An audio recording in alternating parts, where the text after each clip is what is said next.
Good morning class. Good morning sir. कैसे हो सभी? ठीक है। चलो आशा करता हूँ, उम्मीद करता हूँ सभी अच्छे होंगे, बढ़िया होंगे। तो हम लोग पिछले क्लास में आप लोगों का व्यंजन वर्णमाला का वर्गीकरण करके हम लोग अध्ययन कर चुके हैं, जिसमें का आप लोग का हो चुका है स्पर्श से व्यंजन कर लिए थे, अंतः से व्यंजन कर लिए थे। उसके बाद बचा था हम लोग का ऊष्मीय व्यंजन, उसमें व्यंजन, उसके बाद बचा था हम लोग का संयुक्त व्यंजन। बाकी जो बचा था उसको हम लोग अभी कवर करते चलते हैं। ठीक है, ध्यान से पढ़ना, याद करते चलना और कॉपी में नोट्स बनाते बराबर चलना। चलो, तो हम लोग व्यंजन वर्णमाला पढ़ रहे थे। व्यंजन वर्णमाला, व्यंजन वर्णमाला। तो व्यंजन वर्णमाला में याद रखना है आप लोग को, व्यंजन वर्णमाला की टोटल संख्या 39, जिसमें का आप लोगों को मैं बांट के बताया था।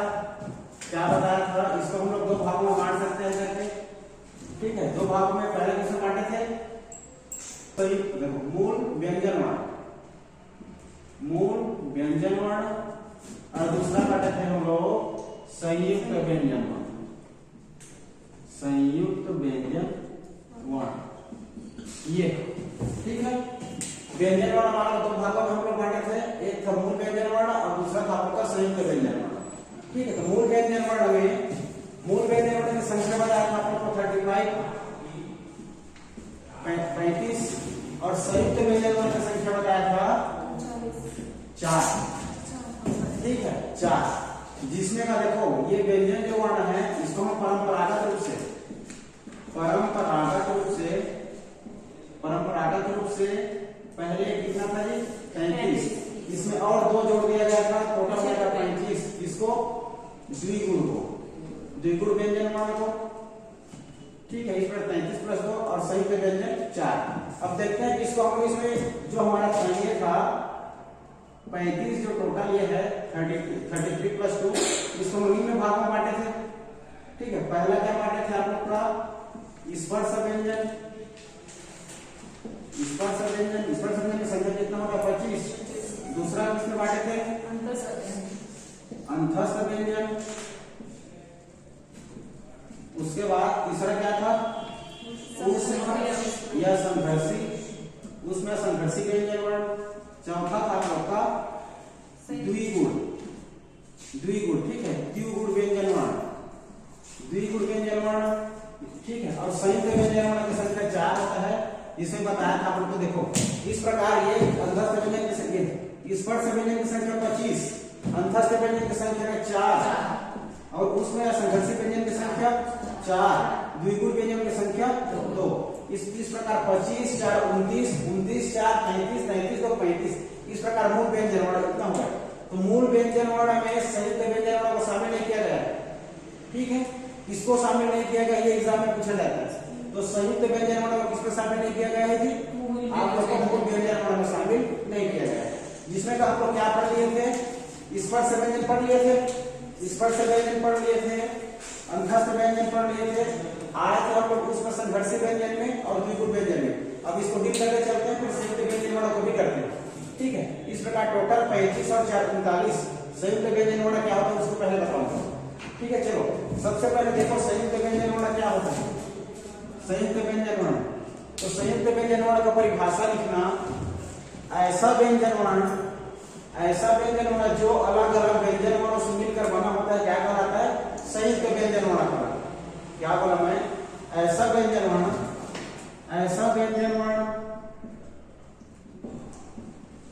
जो अलग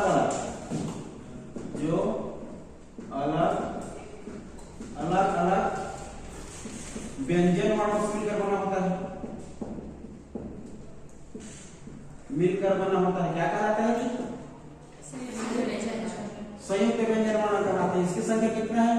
इसकी संख्या 4 है। क्या क्या देखो तो? ठीक है, याद रखना संयुक्त व्यंजन में आप, दूसरा में त्र, तीसरा में ज्ञ, और चौथा में आपको श्र। इस प्रकार हमारा संयुक्त व्यंजन वर्ण की संख्या 4 होता है, जो कि अलग अलग व्यंजन वर्ण से मिलकर बना होता है। एग्जाम में मेंस में आपका सीधा पूछा गया संयुक्त व्यंजन वर्ण को समझाइए। ठीक है, इसी के डील कर रहा हूं, समझो अच्छे से। ऐसा व्यंजन वर्ण जिसको अलग अलग व्यंजन वर्ण से मिला, मतलब ऐसे व्यंजन वर्ण जो अलग अलग व्यंजन वर्ण से मिलकर बना होता है क्या कहलाता है? संयुक्त व्यंजन वर्ण कहलाता है। इसकी संख्या कितना होता है? 4 होता है। आक्ष, त्र, ज्ञ, श्र। अब अलग अलग दो व्यंजन वर्ण से मिलकर बना होता है, तो क्या क्या व्यंजन वर्ण से मिलकर बना होता है ये देखो, ठीक है। जो देखो ये है आप लोग का आक्ष जो है किससे मिलकर बना होता है? क प्लस स से, षटकोण के स, क प्लस षटकोण के स। त्र में याद रखना त प्लस र, त्र। दूसरा याद रखना ज्ञ, ज और ञ।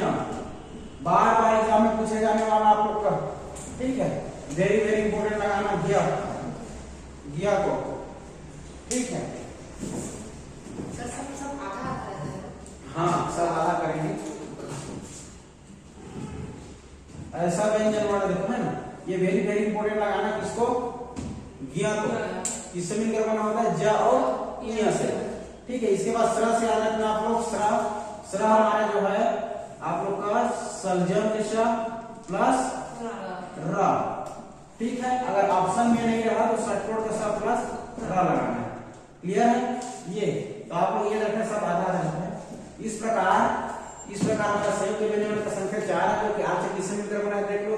त्र किससे मिलकर बना है? ज्ञ और श। याद रहेगा? याद करते हैं। अब देखो इसके बाद आगे बढ़ते हैं। हम लोग स्पर्श व्यंजन कर लिए हैं। स्पर्श व्यंजन यदि हमें किसी प्रकार स्पर्श व्यंजन याद नहीं आया, स्पर्श व्यंजन याद नहीं आया मतलब समझ लो कि हमारे इधर का सामने वाला कोई भी व्यंजन वर्ण है नहीं समझ पाओगे। इसीलिए व्यंजन वर्ण को सबसे पहले याद करके रखना है।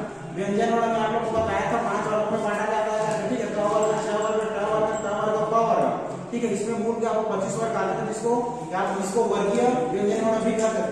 बता चुका हूँ पिछले क्लास में, आप देख सकते हैं, ठीक है। फिर अंतस्थ व्यंजन की संख्या बताया था आपको 4, ठीक है। य, र, ल, व अंतस्थ व्यंजन की संख्या, ठीक है। अब आते हैं हम लोग ऊष्म संघर्षी व्यंजन किसे कहते हैं और द्विगुण व्यंजन वर्ण किसे कहते हैं। देखो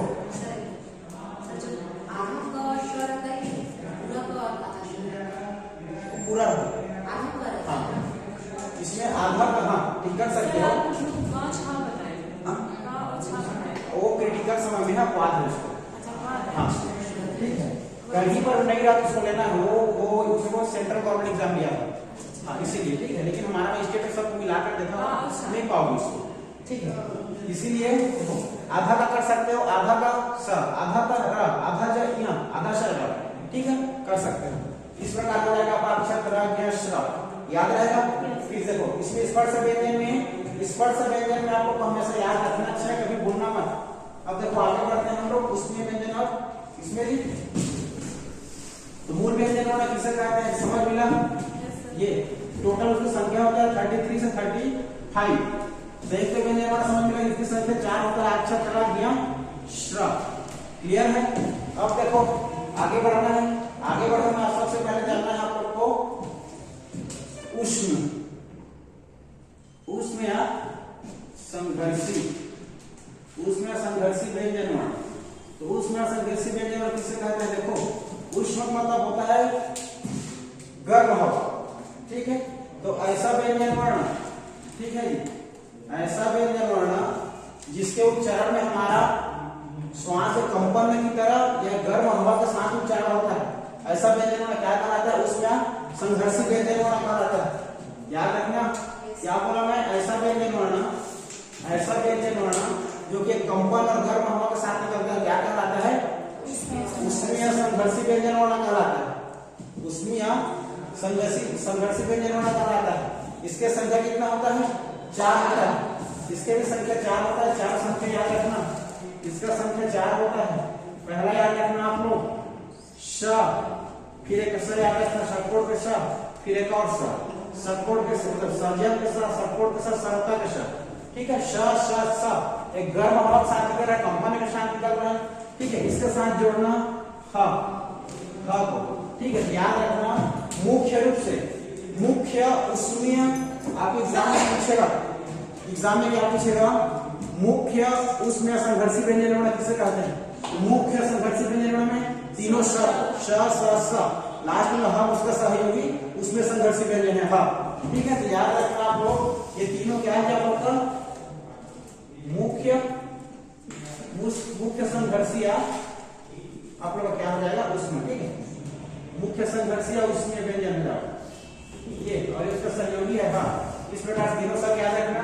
उसमें संघर्षीय व्यंजन फिर से बोलता हूँ, ऐसा व्यंजन वर्ण जो कि हमारे भगवान का शांत और एक गर्भ हम शांत उच्चारण होता है, क्या कहलाता है कि उसमें संघर्षीय व्यंजन वर्ण कहलाता है। इसकी संख्या 4 होता है, स, च, च और फ, ठीक है, जिसमें तीनों सब हम मुख्य संघर्षी उसमें पढ़ते हैं। अब याद रखना इसके बाद उसमें संघर्षी व्यंजन के बाद दूसरा उसके बाद क्या था जी, द्विगुण, ठीक है। अब देखो द्विगुण व्यंजन वर्ण किसे कहते हैं, द्विगुण व्यंजन वर्ण। तो द्विगुण व्यंजन वर्ण समझना है, ऐसा व्यंजन वर्ण जो कि हमारे ट वर्ग के तीसरे और चौथे वर्ण में, ट वर्ग के तीसरे और चौथे वर्ण में उसके नीचे एक बिंदु लगाने पर बनता है।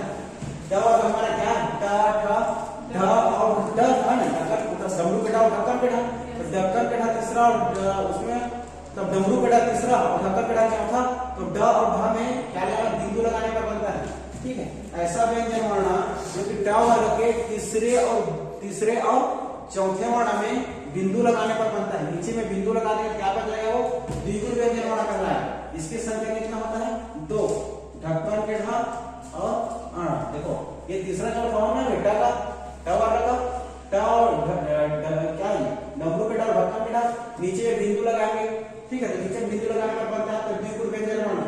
द्विगुण व्यंजन वर्ण का प्रयोग अधिकतर किसी भी शब्द बनाते हैं तो मध्य और अंतिम, ठीक है, मध्य और अंतिम में इसका प्रयोग होता है। याद रखना आप लोग द्विगुण व्यंजन वर्ण जैसे हम लोग प्रयोग करते हैं, जैसे प्रयोग करते हैं जिसका एक मध्य में इसका प्रयोग होता है, शब्द बनाते हैं तो, और एक अंतिम में प्रयोग होता है, ठीक है। जैसे कि मान के चलो लड़का, ठीक है, चढ़ना,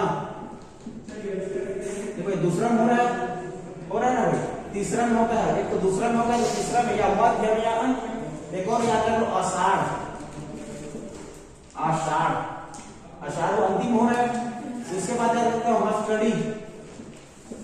हथकड़ी, देखो अंतिम में हो रहा है ना। इस प्रकार मध्य अंत में प्रयोग होता है द्विगुण को हरदेव बाहरी जी ने क्या कहा है, उच्छिष्ट व्यंजन भी कहा है। क्या कहा है, द्विगुण व्यंजन को हरदेव बाहरी जी ने,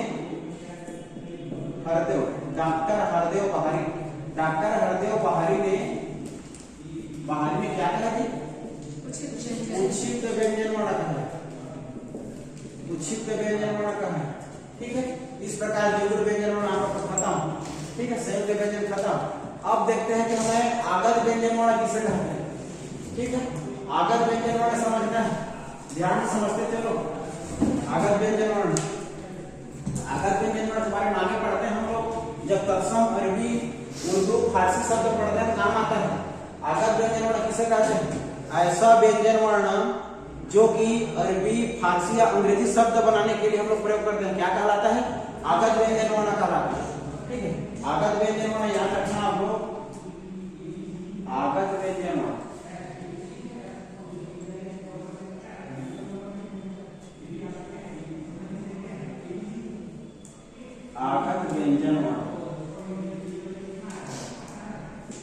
वेरी इंपॉर्टेंट।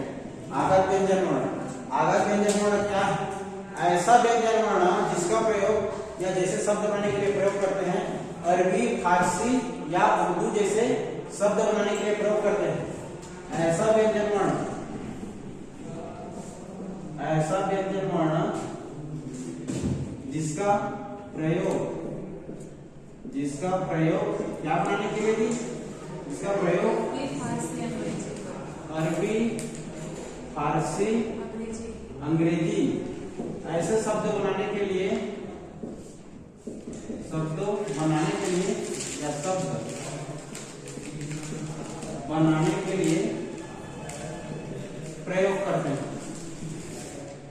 करते हैं, क्या कहलाता है, आगत व्यंजन वर्ण कहलाता है। जैसे कि देखो, जैसे कि आगत व्यंजन वर्ण को समझा दूं मैं,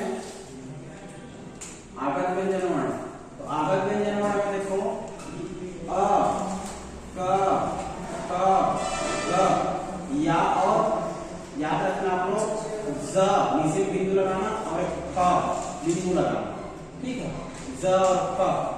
इस प्रकार हम लोग कर सकते हैं। ठीक है, अ क ख ग का प्रयोग करते हैं, ज और फ का करते हैं।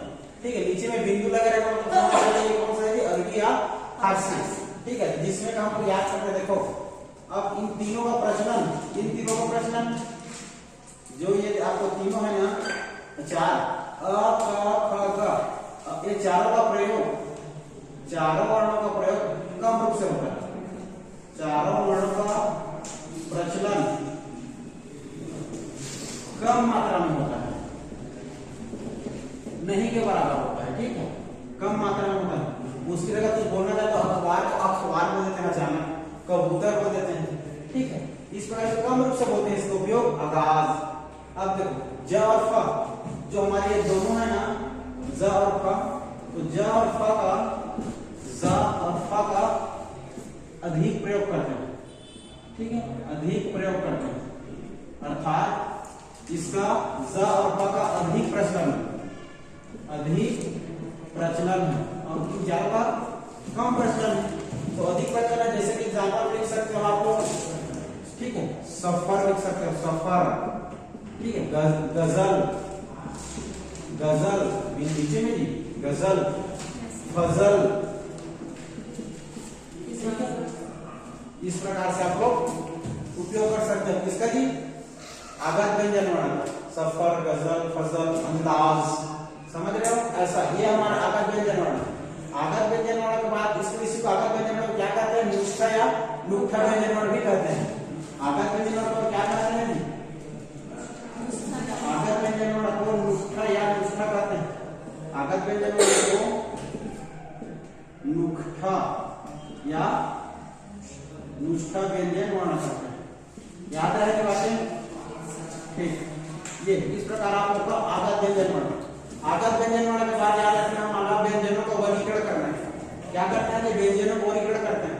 तो व्यंजनों को वर्गीकरण करते हैं तो हम श्वास लेते हैं या छोड़ते हैं, उस प्रकार से व्यंजनों को वर्गीकरण करेंगे। तो वर्णों का पूरा वर्गीकरण करते हैं, तो करेंगे तो घोषत्व के माध्यम से करेंगे और एक हम प्राणत्व के माध्यम से करेंगे। घोषत्व मतलब होता है कंपन, प्राणत्व मतलब होता है श्वास, हवा। क्लियर है, तो हम लोग देखते हैं उसका वर्गीकरण करके देखते हैं। बार बार पूछे जाने वाला, मेंस में पूछा जाता है। तो घोषत्व के आधार पर समझिए, घोषक प्राणत्व के आधार पर व्यंजन वर्ण क्या होता है समझिए। और प्राणत्व व्यंजन वर्ण में किसको शामिल किया गया है बताइए। ऑब्जेक्टिव में आता है, मेंस में आता है। आप लोग के लिए वेरी वेरी इंपॉर्टेंट, क्या, व्यंजनों का वर्गीकरण करना। चलो देखो तो करते हैं व्यंजनों का वर्गीकरण। व्यंजनों का वर्गीकरण, ठीक है, व्यंजनों का वर्गीकरण या लिखना व्यंजन वर्णों का, व्यंजन वर्णों का वर्गीकरण। तो व्यंजन वर्णों का वर्गीकरण कैसे करते हैं देखो, करो व्यंजन वर्णों का वर्गीकरण। इसको हम लोग दो आधार पर वर्गीकरण कर सकते हैं, एक किसके आधार पर जी, घोषत्व के आधार पर और एक प्राणत्व के आधार पर। चलो देखो करते हैं, क्या हो जाएगा, घोषत्व के आधार पर, प्राणत्व के आधार पर। दो भाग में करेंगे।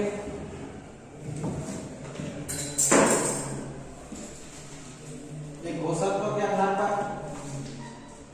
दूसरा प्राणत्व के आधार पर।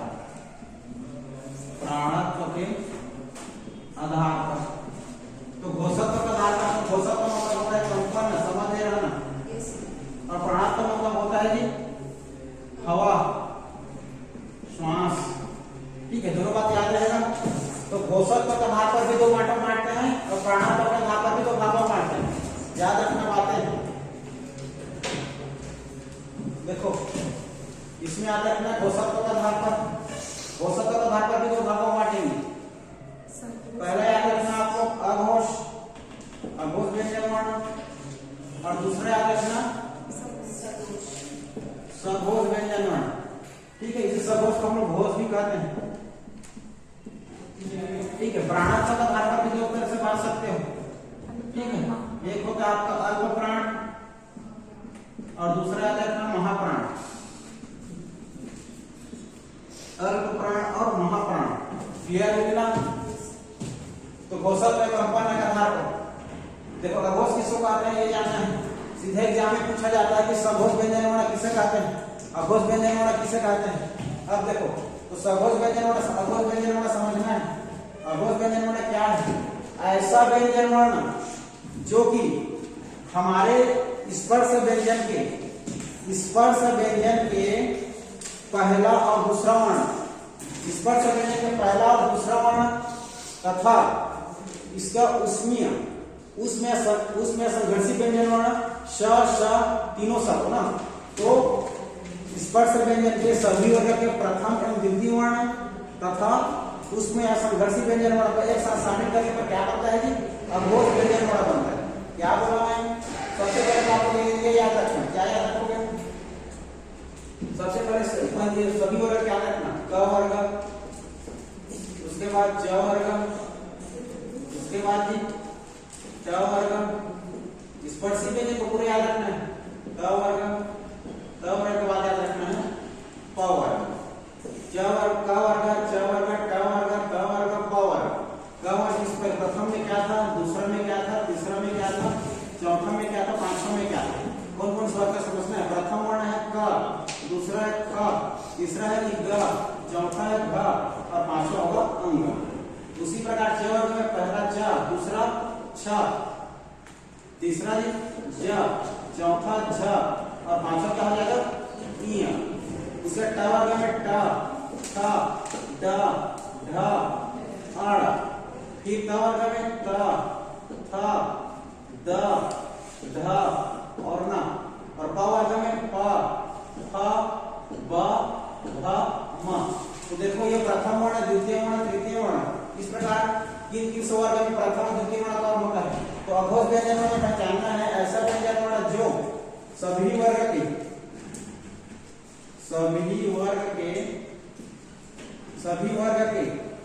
प्रथम और द्वितीय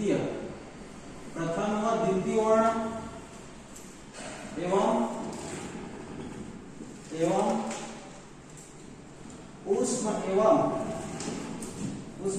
उसमें या संघर्षी बोलते हैं, उसमें संघर्षी व्यंजन वर्ण आते हैं।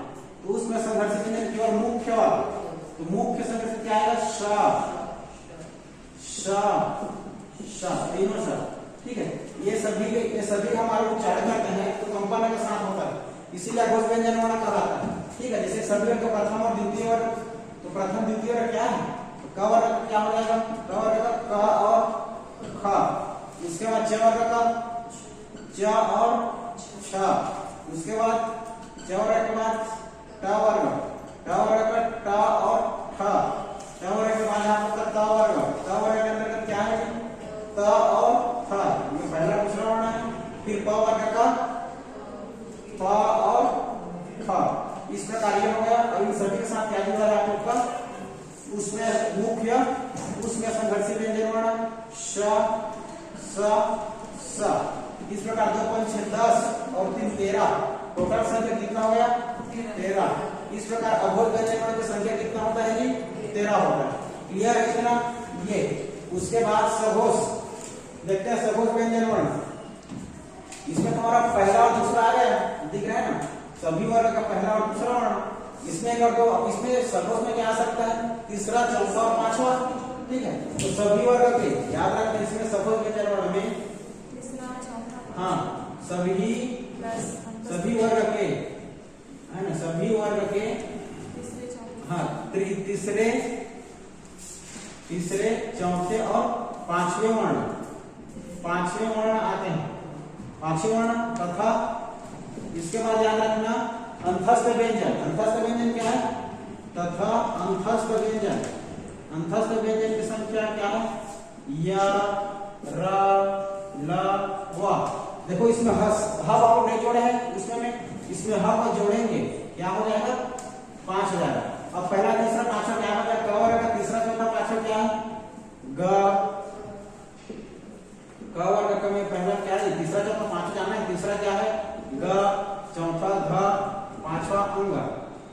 तो उसके बाद च वर्ग के तीसरा में देखो ज, झ, इया। उसके बाद याद रखना ट वर्ग के ड, ढ, अण, ट वर्ग में ड ढ अण। फिर उसके बाद ट के बाद ट वर्ग में क्या क्या है? तीसरे में देखो, तीसरे में द ध न, द ध न। बच गया आप लोग का प वर्ग। प वर्ग में क्या है? देखो तीसरे में ब भ म, तीसरे चौथे पांचवे में ब भ म। इस प्रकार आप लोग का देखो टोटल कितना हो गया?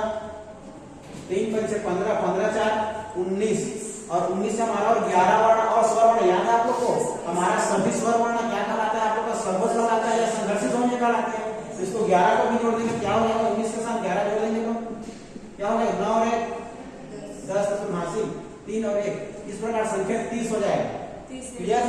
30 या 31 याद रखना, कभी कभी री के साथ अंक भी जोड़ जाता है, ठीक है?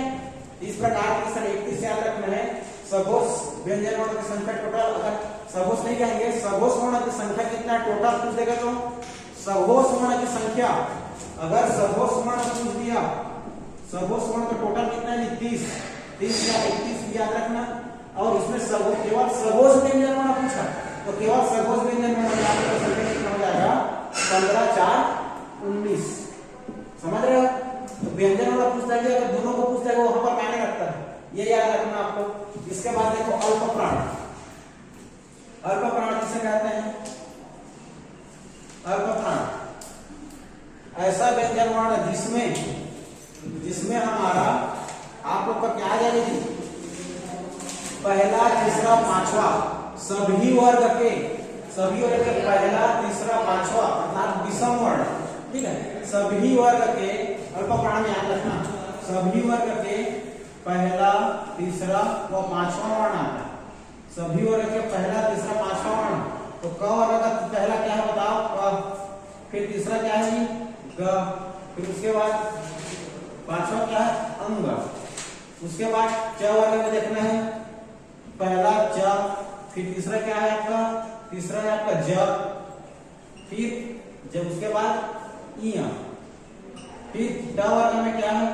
ट के तीसरा क्या है? फिर ड अण, ड अण, ये हो गया। उसके बाद याद रखना है ट वर्ग में त, द न, त द न, और प वर्ग में प के बाद क्या? ब म, प ब म। इस प्रकार पहला तीसरा पांचवा, इसके साथ हम लोग अंतस्थ व्यंजन को लगाते हैं। इसको लगाते हैं जी, अंतस्थ व्यंजन को जोड़ते हैं, य र ल व। इस प्रकार अल्प प्राण किसे कहेंगे हम लोग? और याद रखो हमारे सभी स्वर वर्ण को भी अल्प प्राण भी कहते हैं, ठीक है? आपको पूछे कि एग्जाम में अल्प प्राणों की संख्या कितनी होती है? अल्प प्राणों में वर्णों की संख्या, तो अल्प प्राणों की संख्या कितना होगा? आप लोग का 3 पंचे 15, 15 4 19, 19 और 11 कितना हो जाएगा जी? कितना हो जाएगा? 30 हो जाएगा। 30 से 31 याद रखना, उसमें भी अंक जोड़ देता है तो इस प्रकार 30 से 31 इसका भी संख्या हो जाएगा। लेकिन केवल आपका व्यंजन अल्प प्राण पूछेगा तो कितना हो जाएगा? 19, 15 4 19। अब महाप्राण क्या होता है ये देखो, ऐसा व्यंजन वर्ण जिसमें सभी वर्ग के दूसरा और चौथा, सभी वर्ग के, देखो महाप्राण समझने यहाँ पर, महाप्राण इसमें सभी वर्ग के कौन सा आएगा? दूसरा और चौथा वर्ण, दूसरा और चौथा वर्ण। तो दूसरा और चौथा लिखना है, क वर्ग का दूसरा क्या है? ख। मतलब क वर्ग में देखना है हमने, क वर्ग में देखेंगे तो दूसरा क्या है जी? बोलो, ख। उसके बाद ख के बाद क्या है? चौथा घ, ठीक है? फिर आप लोग का क्या? च वर्ग में छ और झ, च वर्ग में च और दूसरा में क्या है? छ और झ, छ और झ। फिर ट वर्ग में देखो दूसरा में ठ और ढ, ठ और ढ। उसके बाद याद रखना है ट वर्ग में दूसरा में ठ और ढ, ठ और ढ, ठीक है? ट वर्ग में उसके बाद ट और उसके बाद में बताओ लास्ट में अपना कौन सा वर्ण है? प वर्ग। प वर्ग में याद रखना है, प वर्ग में याद रखना है, प वर्ग में फ और म, भ और भ। ठीक, इस प्रकार कितना हो गया 2 2 4 2 6 2 8 10 और इसके साथ जोड़ना है इसमें संघर्षी व्यंजन को। ठीक है, तो उसके संख्या कितना है 4 श और ह, इन चारों को जोड़ा जाता है। ये हो जाएगा 2 5 10 10 5 15। तो महाप्राण की संख्या कितना हो गया जी 15। इस प्रकार आप लोग का हम लोग व्यंजनों का वर्गीकरण कर सकते हैं। क्लियर है? ये ऐसा व्यंजन का ध्यान रखें। अघोष सघोष अल्प प्राण महाप्राण समझ में गया? ठीक है, समझ नहीं आए तो फिर से पूछना। क्लियर? वर्गीकरण करके पढ़ लिए, व्यंजन वर्ण और स्वर वर्ण का वर्गीकरण करके पढ़ लिए। हमारा मुख्य फैक्ट एग्जाम में हर बार पूछता है, हर बार किसको पूछता है उच्चारण स्थान या उच्चारण स्थान के आधार पर वर्गों का वर्गीकरण।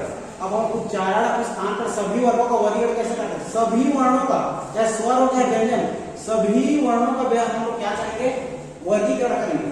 किसको कंठव्य कहा जाता है, किसको तालव्य कहा जाता है, किसको मूर्धन्य, किसको दंतव्य, किसको ओष्ठव्य।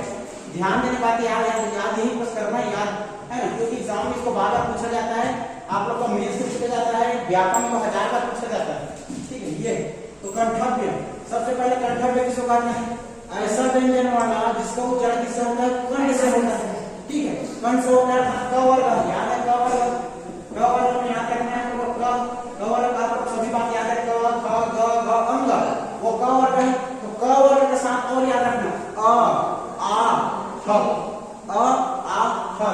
उसके बाद तालव्य, तालव्य याद रखना है। तालव्य किसको कहते हैं? ऐसा व्यंजन वर्ण। ठीक है, ऐसा व्यंजन वर्ण जो कि तालु की सहायता से बोलते हैं, तालव्य व्यंजन वर्ण कहलाता है। ठीक है, इसमें हम लोग कौन सा वर्ग आता है? हमारा च वर्ग आता है। कौन सा वर्ग आता है जी? च वर्ग आता है। तो च वर्ग में सभी च छ ज झ इ, इन सभी के साथ हमारा तालव्य के साथ छोटा ई बड़ा ई यस, छोटा ई बड़ा ई यस। ठीक है, इसको तालव्य भी तालव्य कहते हैं, ई और यश। उसके बाद आगे मूर्धन्य। मूर्धन्य किसको कहते हैं? जो है मूर्धन के सहायता से बोलते हैं, जीभ के मुड़ने के सहायता से बोलते हैं। मूर्धन्य व्यंजन वर्ण कहलाता है या मूर्धन वर्ण कहलाता है। ठीक है, तो मूर्धन याद रखना आप लोग हमारा किसको सहायता से बोलते हैं? ट वर्ग को। ट वर्ग में आता है तो सभी पे याद रखना मूर्धन में ट वर्ग। ट वर्ग में क्या क्या है? ट ठ ड ढ और अण। ठीक है, ये ट वर्ग का हुआ। उसके बाद इसके साथ री रस, री र सटो के साथ री रस का याद रखना। उसके बाद याद रखना दंतव्य। ऐसा व्यंजन वर्ण जो दांत के सहायता से बोला जाता है क्या कहलाता है? दंतव्य कहलाता है। ठीक है, दंतव्य, दंतव्य के साथ हम लोग त वर्ग को बोलते हैं। किसको बोलते हैं? त वर्ग को। तो त वर्ग में क्या क्या है? त थ द ध न। ठीक है, उसके साथ लस जोड़ना है, ल स, उत्तम समापन क्या रखना? लस। ठीक है, दंतव्य में ल और स को भी जोड़ा जाता है। बार बार पूछा जाएगा दंतव्य, वेरी वेरी इंपॉर्टेंट। ठीक है, उसके बाद याद रखना ओष्ठव्य, हमारा वर्ण का सबसे अंतिम और यह छठ। ओष्ठव्य याद रखना। ओष्ठव्य में जो कौन सा आता है? हमारा कौन सा होगा? प वर्ग। प वर्ग आता है हमारा प फ ब भ म। ठीक है, ये सभी वर्ग आता है ओष्ठव्य में। ठीक, इसके अंतर्गत उ और बड़ा उ को भी याद रखना। किसको? उ और बड़ा उ।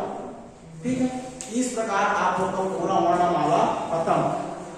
ठीक है, फिर देखेंगे अगले चैप्टर में हम लोग जब भी आएंगे कुछ नया चैप्टर देंगे। तब तक के लिए